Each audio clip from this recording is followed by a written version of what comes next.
La última semana el tema político fue la discusión sobre tarifas, desde la decisión que tomó el Senado Nacional, el Congreso en su conjunto, hasta el veto del presidente Mauricio Macri a la ley sancionada por el Parlamento. Ese tema se sigue trasladando en lo que tiene que ver con el ámbito político durante esta semana. Estamos junto a Leandro Santoro, diputado de Unidad Ciudadana por la Ciudad de Buenos Aires. Leandro, buen día, ¿cómo le va? Buen día, Fernando, gracias. Bueno, a ver, el tema tarifa sigue siendo un tema. Y mirá, además las tarifas están dolarizadas en la Argentina, con lo cual no te quiero traer malas noticias a la tele, pero la verdad es que los próximos días va a haber un reacomodamiento tarifario, además del que estaba previsto por el tipo de cambio, por el aumento del tipo de cambio. Yo creo que todos somos conscientes que son impagables para la familia, que le quita capacidad de consumo, y termina siendo un problema enorme para la pyme, porque la pyme tiene que afrontar tarifas que son casi el equivalente a lo que en muchos casos se da el alquiler de los locales o de la propiedad, con lo cual estamos frente a un problema muy grave que va a poner a la Argentina al borde de una recesión muy pronto. Ahora, le sumamos a lo que tiene que ver con las tarifas de servicios públicos, a lo que ha ocurrido con las naftas en las últimas horas, en este fin de semana, cuando se hablaba que, bueno, que por lo menos iba a haber un principio de acuerdo con las petroleras para que no haya un aumento, un incremento en el precio de las naftas. Cuando vos pones al gerente del ayer al frente del Ministerio de Energía, te pasan este tipo de cosas. Gobierna para las corporaciones. Así como cuando uno piensa el cuadro tarifario, el gobierno está pensando en cómo recomponer la rentabilidad de las empresas y no en cómo hacen la familia para pagar los servicios, lo mismo ocurre con las naftas. O sea, venimos de un aumento del 6%, ya se aumentó un aumento del 3% para el mes que viene, y también tenés que tener en cuenta que además también de liberar el precio de los combustibles, también obviamente los combustibles en la Argentina están dolarizados, o sea, sube el precio del barril, pero también sube el tipo de cambio.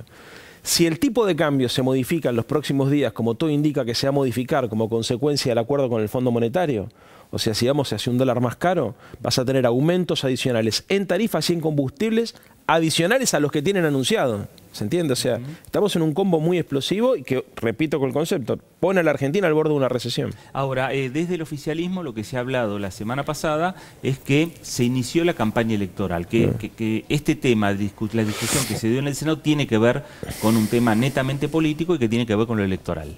El que inició la campaña electoral, Fernando, fue el gobierno en marzo cuando anunció que iban por la reelección Larreta, Vidal y Macri. La verdad, un nivel de irresponsabilidad total. Los primeros que salieron a decir que iban por la reelección son ellos. De hecho, todavía la oposición no tiene candidato unificado. Entonces, yo creo que el gobierno trabaja todo el tiempo en la victimización. Como no tiene logros económicos y sociales para mostrar, porque todas las noticias que tienen que comunicar son malas, se victimizan. Y tratan de estigmatizar a la oposición para justificar sus desaciertos. Ahora, lo real es que en la Argentina gobiernan las corporaciones. Todo el directorio, mirá, todo el gabinete de Macri en realidad parece un directorio de una empresa multinacional, porque está provisto por gerentes. Y cuando vos te haces cargo de la administración del Estado, no arbitrás el interés particular, arbitrás el interés general. Entonces, estos tipos, en lugar de tratar de garantizarle a la mayor cantidad de la población posible situaciones de bienestar, trabajan para garantizarle a una minoría altas condiciones de rentabilidad. A donde vayas a analizarlo vas a encontrar lo mismo. En el Ministerio de Agroindustria con el presidente de la Sociedad Rural, al Ministerio de Energía con el ex gerente de la Shell, al Ministro de Finanzas con el señor Caputo, que es un hombre del sistema financiero, al Ministro de Economía, un hombre del Banco Galicia. Donde vayas en este gobierno vas a encontrar un gerente que trata de hacer un negocio para su corporación. Vos lo nombraste a Horacio Rodríguez Larreta. ¿Qué pasa con los metrodelegados? Porque desde la legislatura de la Ciudad de Buenos Aires, que tienen, digamos, una injerencia directa con el jefe de gobierno de la ciudad, ustedes estuvieron hablando y trabajando sobre el tema. Yo ya entendí qué pasó. Pues la verdad es que el gobierno de la ciudad había sentado a los metrodelegados siempre a la paritaria y se lo había tenido en cuenta para negociar aumentos salariales. La semana pasada sacó el cronista comercial una nota muy interesante, que dice que el gobierno de la ciudad pretende concesionarle a un grupo integrado por ingleses, franceses y por el señor Ornequian la concesión del subte a partir del año 2019.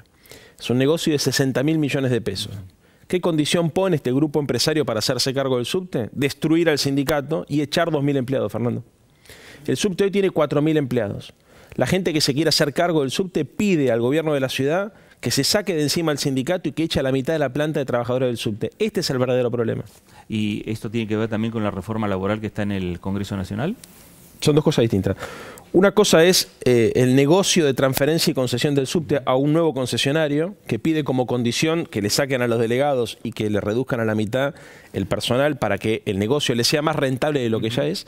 Y después está lo que todos sabemos, que es que el Fondo Monetario Internacional, para asistir financieramente al gobierno, puso una serie de condiciones, o está empezando a poner una serie de condiciones. Se viene una segunda reforma previsional, porque es donde el Fondo Monetario ha puesto la lupa, y en segundo lugar una reforma laboral para tratar de equilibrar lo que ellos denominan el costo argentino, o sea, para reducir salarios y jubilaciones. Leandro Santoro, gracias por esto en la televisión pública. Gracias por invitarme.